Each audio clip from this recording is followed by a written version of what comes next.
श्री गणेशाय नमः. नमस्कार मंडळी, रेखास किचनमध्ये पुन्हा एकदा तुमचे खूप खूप स्वागत. आज आपण बनवणार आहोत हॉटेलसारखी किंवा मार्केटमध्ये मिळते अशी मिरची भजी. चला तर मग सुरू करूयात रेसिपीला. त्यासाठी मी इथे 5-7 हिरवी मिरची घेतलेली आहे. ह्या भजीसाठी मिरच्या मिळतात त्या आहेत. बेसन घेतलेलं आहे, लिंबाचा रस घेतलेला आहे, हळद, ओवा, जिरा, शेंगदाण्याचं कूट आणि मीठ घेतलेलं आहे आणि ज्वारीचं पीठ घेतलेलं आहे 2 चमचा. इथे मी खाण्याचा सोडा वापरणार नाही, त्याऐवजी मी ज्वारीचं पीठ वापरणार आहे. आता आपण मिरच्या अशा प्रकारे कट करून घेऊयात. या मिरचीमध्ये जास्त बिया नाही आहेत. जास्त बिया असतील तर काढून घेतल्या तरी चालेल. आता आपण एका बाउलमध्ये शेंगदाण्याचं कूट, मीठ टाकूयात आणि लिंबाचा रस टाकून घेऊयात. हे चांगल्या प्रकारे मिक्स करून घेऊयात.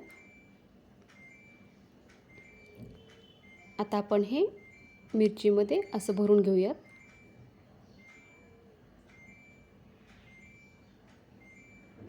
अशा प्रकारे मी सगळ्या मिरचीमध्ये भरून घेते.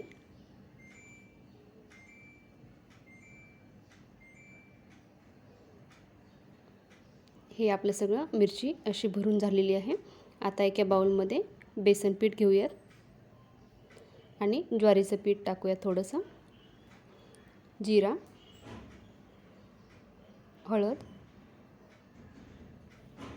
आणि ओवा टाकून घेऊयात असा चोळून.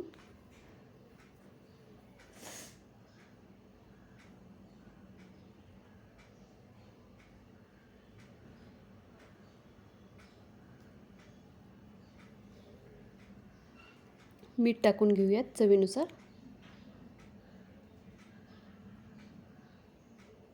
आता आपण हे चांगल्या प्रकारे मिक्स करून घेऊयात.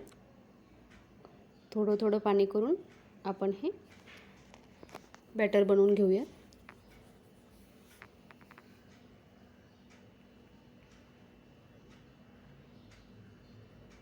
थोडंसं मला जाडसर वाटत आहे, त्याच्यामुळे मी थोडंसं पाणी अजून टाकते.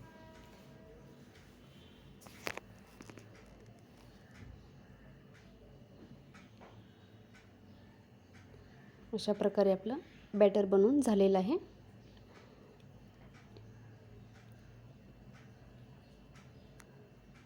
मी आणखीन थोडंसं पाणी टाकलेलं आहे. कढईमध्ये तेल गरम करायला ठेवलेलं आहे. आता आपण अशी एक मिरची घेऊयात आणि बेसनच्या बॅटरमध्ये बुडवून अशी फ्राय करून घेऊयात. कढई छोटी आहे त्याच्यामुळे मी एकच मिरची फ्राय करून घेत आहे. मोठी कढई असेल तर 2-4 मिरच्या आपण एका वेळेस फ्राय करून घेऊ शकतो. हे बघा, इथे मी खाण्याचा सोडा थोडाही वापरलेला नाही आहे, तरी आपली मिरची एकदम अशी मऊ झालेली आहे. तेव्हा कधी पण भजी करायची असतील तर बेसनच्या पिठामध्ये आपण ज्वारीचं पीठ टाकलं तर खूप छान अशी भजी होतात. सोडा वापरण्याची अजिबात गरज नाही.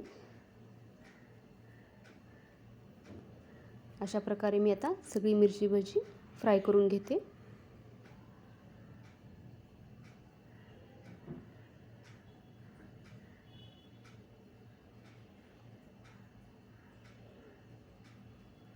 आपली आता मिरची भजी तयार आहेत.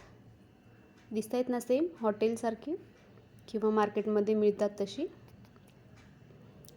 व्हिडिओ आवडला असेल तर नक्की व्हिडिओला लाईक करा, शेअर करा आणि चॅनलला सबस्क्राईब करा. चला तर मग भेटूयात अशाच एका रेसिपीसोबत. धन्यवाद. श्री स्वामी समर्थ.